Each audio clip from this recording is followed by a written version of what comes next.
Hi, this is Brad Linder with Lilliputiting, and this is a G-Box Dyno, which is an Android 4.0 mini PC. And at first glance, it actually looks an awful lot like an MK802, which is something that we saw a little while ago. But this is a new model that has an Amlogic ARM Cortex-A9 processor instead of an all-winner ARM Cortex-A8 CPU, so it should be a little bit faster, and it also has some built-in ventilation, so it shouldn't run quite as hot. Other than that, it looks pretty similar. We've got the same design with USB ports on one end, HDMI on the other, and micro USB, or mini USB, I forget which is which.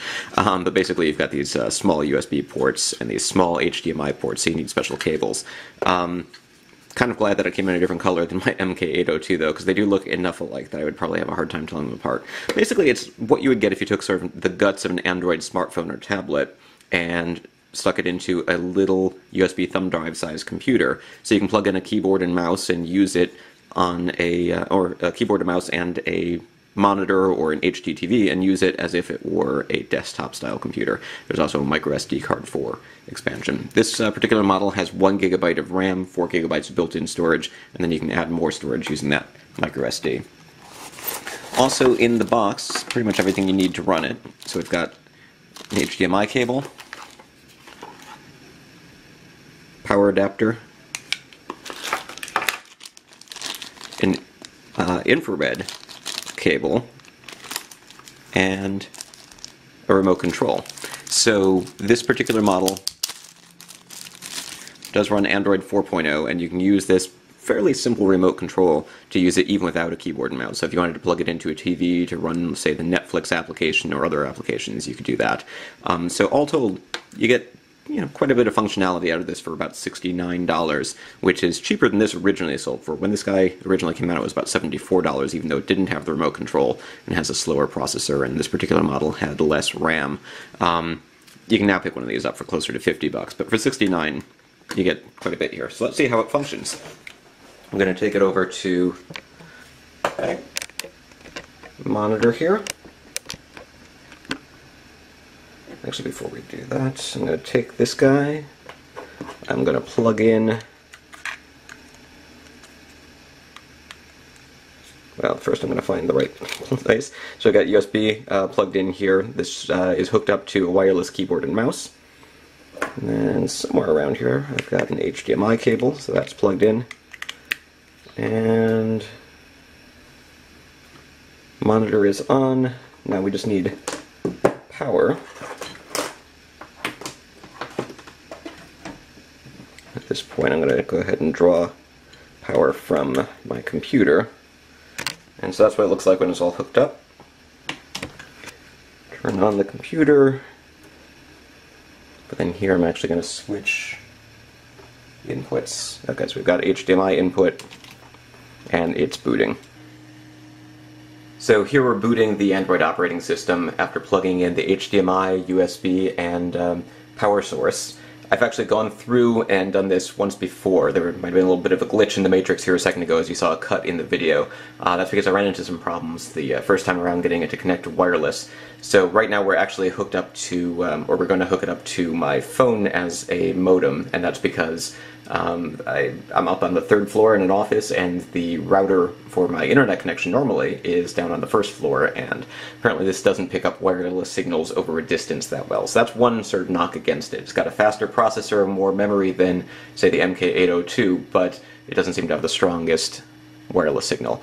Nova Launcher I installed myself here, but it comes with 2 launchers. You've got a sort of default Android 4.0 style launcher here, which I believe is Trebuchet. Something that normally comes with CyanogenMod. For some reason it's having a hard time launching it.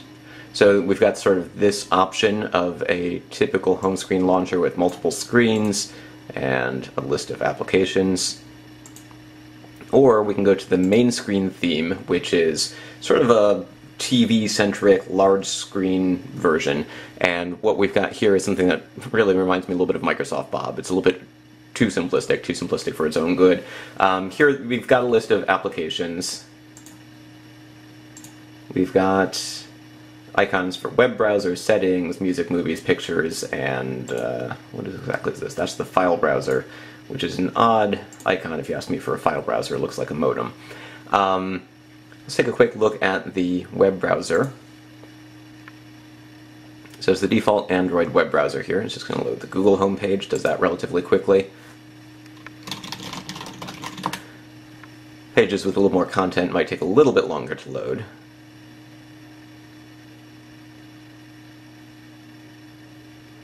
And you can see the progress bar is still going here. I found that you kind of want to wait for pages to fully load before you do too much with them. We can scroll up and down though. Double click to zoom. So web browsing is not too bad an experience. And it comes with some apps preloaded which are interesting, including the Google Play Store for downloading third-party apps, Gmail, there's a camera app which is built into Android and doesn't do much here. As I mentioned, the two home screen launchers, and it comes with XBMC preloaded. XBMC is a media center application meant for use with televisions. It was originally designed for Xbox and eventually ported to Linux and Windows computers, and now there's a pre-release version available for Android. It comes preloaded on here, which is pretty cool. Since I'm not hooked up to my home network, I can't stream videos from my living room PC right now, but should be able to use some video add-ons to stream content from the internet. Although that's interesting, because I had actually installed some add-ons previously, and now it seems like it might have deleted them when I rebooted.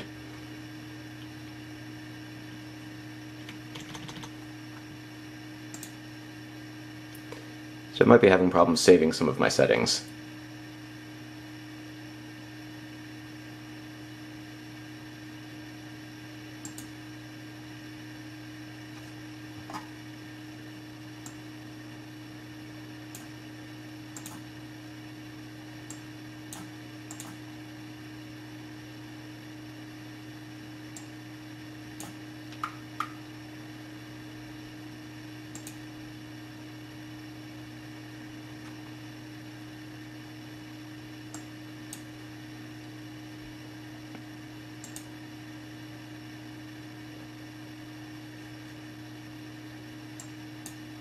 There we go.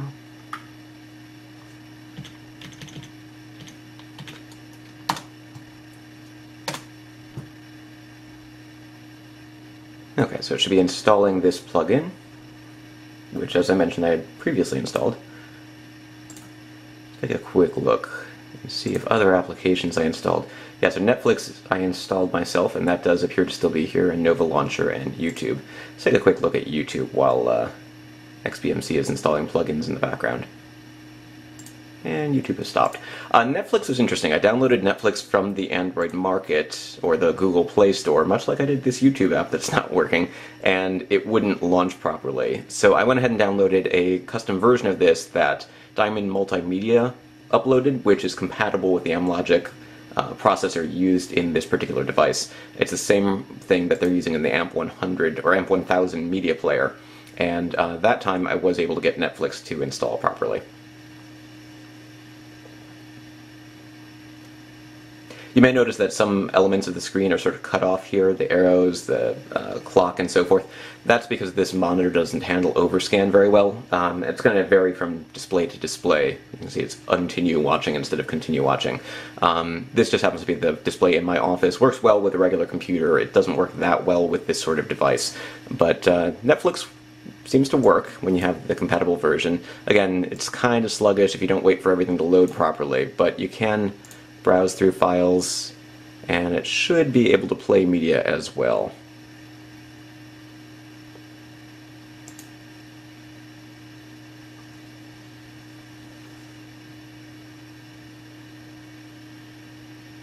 It's not always easy to tell when it's working and when it's not, though. This is as good as time as any to show you that we've got Android 4.0 style recent apps menu here. We can take items out of it. We can show you notifications.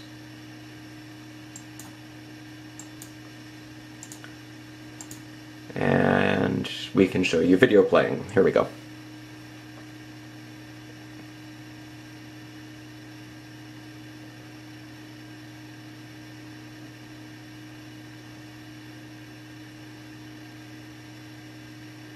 Now again, this is streaming over my my phone's internet connection, so it's a 3G signal, and I'm going to stop it fairly soon because I don't want to go over my data cap. But we've got video streaming. The quality I've noticed on Netflix has a tendency to look a little bit chunky when you first start playing, and then if you pause a video or go back to the main screen and then play it again, that's when you sort of get higher quality video. But I just want to show you that video playback does work properly, even if I'm having a little bit of an issue getting YouTube to run. And XBMC should work reasonably well as well. Let's see if we can get College Humor to play now.